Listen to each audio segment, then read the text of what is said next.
រឿងអំនួតរបស់ទៀន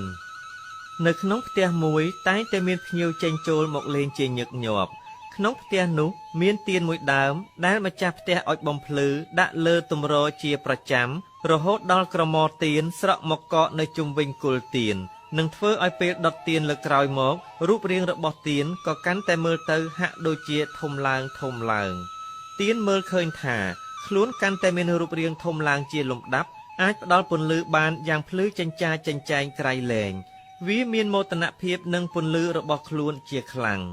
មានថ្ងៃមួយភ្ញៀវមួយក្រុមបានចូលមកលេងនឹងផ្ទះនោះម្ចាស់ផ្ទះក៏ដុតទៀននោះដូចសពដងហើយយកទៅដាក់បំភ្លឺនៅពីមុខភ្ញៀវពេលនោះទៀនក៏ចាប់ផ្ដើមនិយាយអួតចុះអួតឡើងថាពន្លឺរបស់យើងនេះមានរស្មីខ្លាំងឥតបីគណនាសូម្បីតែពន្លឺព្រះអាទិត្យនៅពេលថ្ងៃឬពន្លឺព្រះច័ន្ទនៅពេលរាត្រីក៏មិនអាចយកមកប្រៀបជាមួយនឹងពន្លឺភ្លើងទៀនរបស់យើងបានដែរ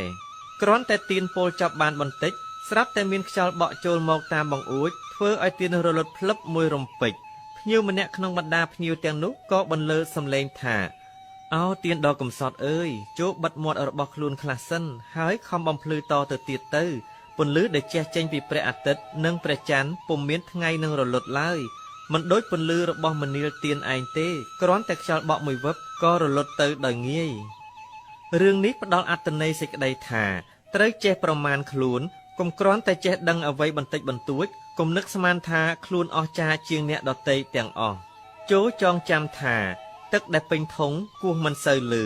ឯទឹកកន្លះធុងគឺគោះលឺសូរខ្លាំងណាស់